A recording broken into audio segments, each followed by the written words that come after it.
ఇప్పుడు మండే జరిగింది situation. Monday ఎప్పుడు జరిగింది? మండే మేము 12:30కి అలా చూసాము. అప్పటి నుంచి కూడా ఏం చెప్పట్లేరు. అసలు ఎందుకు చెప్పట్లేరు? ఇన్ని కేసులు డీల్ చేసిన వాళ్ళు ఇది ఎందుకు అవ్వట్లేదు? అదే మాకు అర్థం కావట్లేదు. అసలు నా పిల్లల్ని అంతగానో చంపాల్సిన అవసరం ఏముంటుందండి? అంత ఎవరితో గొడవలు లేవండి మాకు. మేము ఎవరితో గొడవ పడలేము. మా పని మాకుంది. మా వర్క్ మేము చేసుకుంటాం. మాకు ఎవరు శత్రువులు లేరు, ఎవరు లేరు. అపార్ట్మెంట్లో కూడా మేము అంత గుద్దుకునేంత శత్రుత్వం ఎవరితో చేయలేము అసలు. అడగండి. అనుమానాలు అంటే మరి ఎవరు పోలేరు అని చెప్తున్నారు, రాలేరు అని చెప్తున్నారు అంటే మరి ఉన్న వాళ్ళని అనుమానించాలి కదా, అంతే కదా. నేను వెళ్ళిపోయాక నా ఉన్న పిల్లని ఎవరు పోలేదంటున్నారు, రాలేదంటున్నారు, చేయలేదంటున్నారు. మరి ఎలా జరుగుతుందండి? అది ఎట్లా జరుగుతుంది? అంత దారుణంగా ఎట్లా జరుగుతుంది? మీరే చెప్పండి. మీ పాపతో ఎవరన్నా సన్నిహితంగా ఉండడం కానీ, అబ్బాయిలు కానీ, అంటే మీ పాప క్లాస్మేట్స్ ఎవరన్నా? అలా ఎవరు రారు సార్. ఆ స్కూల్ ఎక్కడో అక్కడ ఉంది, బేగంపేటలో ఉంది. మీ పక్క అపార్ట్మెంట్ ఎవరైనా స్నేహితులు కానీ అమ్మాయికి ఎవరైనా ఉన్నారా? అమ్మాయికి చనువుగా ఉండేవాళ్ళు ఎవరన్నా ఉన్నారా? నాకు అట్లా ఎవరితో చెప్పలేదండి, చెప్పలేదు నాకు. వాళ్ళు నాకు ఇట్లా అంటున్నారు, అట్లా అంటున్నారు. నాకు కాకపోయినా వాళ్ళ డాడీకైనా చెప్తారుగా. మాకు ఎవరికి చెప్పలేదు. ఎప్పుడు పాడుతూ ఇదిగో ఇంత చిన్న అబ్బాయిని కూడా నేను ఒక్కరిని వదిలేసి వెళ్తాను. ఒకరొకరిని కూడా వెళ్ళేసిన రోజులు ఉన్నాయి. అడగండి, ఆ బిల్డింగ్లో ఉన్న వాళ్ళని అడగండి. నేనైతే కొత్తగా లేను కదా, ఎప్పుడు వదిలేసి వెళ్తాను, వదిలేసి వస్తాను. ఇంత సడన్గా ఇట్లా జరుగుతుందని నేను కూడా అనుకోలేదు.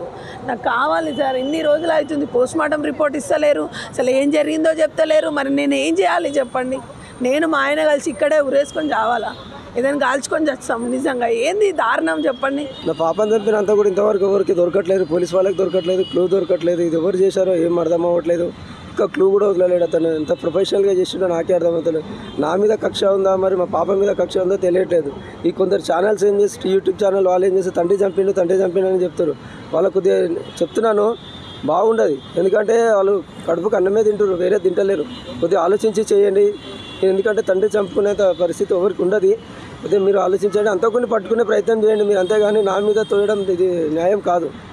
ఎప్పుడైనా సరే అంతకుని పట్టుకోవడానికి ట్రై చేయండి సార్. మీరు అందరూ కలిసి మీరు నేను పోలీసు వాళ్ళకి చాలా సహకరిస్తున్నాను. నేను 100% ఎప్పుడు పిలిస్తే అప్పుడు వెళ్తున్నాను, చెప్తున్నాను, అన్నీ చెప్తున్నాను. ఏం జరిగింది, ఎట్లా జరిగింది అన్నీ క్వశ్చన్స్ వేసిండు, వాళ్ళందరూ వేసారు.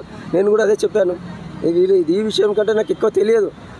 నా మీద పగ ఉంది అని ఆలోచన ఉందంటే కూడా ఎవరితో నేను ఎక్కువ కొట్లాడాను. ఏంది అసలు నాకు ఏం అర్థం అవ్వట్లేదు. ఎంత వీళ్ళు ఎప్పటి నుంచి నన్ను ఫాలో చేస్తున్నారో నాకు తెలియట్లేదు. నా పాప మీద కక్ష ఉందా, నా మీద కక్ష ఉందా, అసలు ఏం తెలియట్లేదు. అతను దొరికిన వరకు నేను వెయిట్ చేస్తా, ఫైట్ చేస్తా. ఒక ఎన్ని రోజులైనా సరే ఫైట్ చేస్తాను సార్. నేను కంపల్సరీ వాడు దొరకాలి నాకు. ఎవరి మీద డౌట్ అంటే నేను ఇట్లా చెప్పగలుగుతా సార్. నేను వీళ్ళతో కొట్లాడినా అంటే, వీళ్ళతో గట్టిగా కొట్లాడినా అంటే చెప్పగలుగుతా, వీళ్ళతో కొట్లాడుతున్నా అని చెప్పి.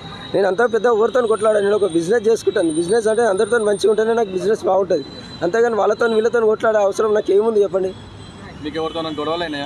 గొడవలు అంటే ఫ్యామిలీ గొడవలు ఉంటాయి సార్ బయట. అవి 2 years బ్యాక్ అయినాయి ఫ్యామిలీ గొడవలు తప్ప ఏం లేవు నాకు. ఇంకా బయట ఎక్కడ లేవు గొడవలు. అనుమానం అంటే నేను ప్రాక్టికల్గా ఎవరికి చెప్తలేను సార్. అనుమానం అంటే ఎట్లా చెప్పాలి? ఇప్పుడు మేము ఎవరైనా నాతో కొట్లాడినంటే వాళ్ళకి పేరు చెప్పగలుగుతా గట్టిగా. ఈ రీసెంట్లీ ఏమైనా కొట్లాడేదంటే ఎక్కడ లేదు. ఒక 8 months నుంచి ఎవరితో కొట్లాడలేదు, ఏం లేదు. అన్నీ హ్యాపీగా వెళ్తుంది ఫ్యామిలీ. కానీ ఈ సడన్గా ఇంత సిచ్యువేషన్ వచ్చిందంటే నేను ఇట్లా తట్టుకోలేకపోతున్నా సార్. ఈ బాధ నేను ఎవరికి ఏం గుర్తించారా?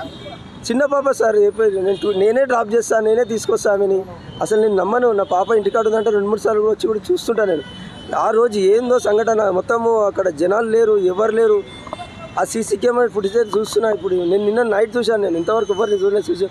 ఆ వ్యక్తి వెళ్తుండో ఒక లేడీ ఆయనకు సపోర్ట్ ఇస్తుంది, లోపల వెళ్ళడానికి సపోర్ట్ ఇస్తుంది. లేకపోతే ముందే వెళ్ళిపోయింది ఆమె, ఎవరైనా ముందే పంపించిరా లేకపోతే ఉందా, నాకు ఏం అర్థమవుతలేదు. అది పోలీస్ వాళ్ళకు కూడా నేనే చెప్పాను సార్, ఇట్లా నేను సీసీ కెమెరా ఫుటేజ్ చూశాను, అది కొద్దిగా ఫైండ్ అవుట్ చేసి ఆ లేడీని పట్టుకొని అడగండి సార్, కొద్దిగా గట్టిగా అడగండి అంటే సరే అని వాళ్ళు కూడా సహకరిస్తారు నాకు. ఆ విషయమే జరుగుతుంది. ఇప్పుడు సార్ కూడా పిలిచారు, నేను వెళ్తున్నా, దానికోసం వెళ్తే మాట్లాడేసి వస్తాను. నేను మీ పాపతో ఆడుకోవడానికి ఎవరైనా స్నేహితులు ఇంటికి వచ్చేవాళ్ళ? వాళ్ళ స్కూల్ దూరం సార్. వాళ్ళ స్నేహితులు అంటే ఒకటే కీర్తన మమ్మీ వస్తుంది. ఒక్కసారి వచ్చింది పాప, నేనే డ్రాప్ చేసేసిన. వాళ్ళు ట్యూషన్ కోసం వస్తుండే, ఆ పాపని డ్రాప్ చేసి వచ్చిన నేను. చుట్టుపక్కల బిల్డింగ్లు ఎవరు లేరు? చుట్టుపక్కల అంటే మా కొడుకు కోసం ఫ్రెండ్స్ కింద అందరూ వస్తుంటారు. చుట్టుపక్కల బిల్డింగ్ అంటే పిల్లలు అందరూ ఆడుకుంటారు, వాళ్ళు క్రికెట్ ఆడడానికి వస్తుంటారు. పైకి రావడం అంటే నేను లేనప్పుడు ఎప్పుడైనా వచ్చిరో లేదో నాకు తెలియదు కదా. అది నాకు నేను ఎప్పుడూ ఇంటికాడ ఉన్నాను. నేను పొద్దున్న 9కి వెళ్తే మళ్ళీ ఈవినింగ్ 9:30, 10 వరకు వస్తాను ఇంటికి. నేను ఇంటికాడ ఉండా ఎక్కువ. నేను నా భార్య కూడా ఉండదు. మన భార్య కూడా 9కి వెళ్ళిందంటే ఈవినింగ్ 5కే వస్తుంది ఆమె.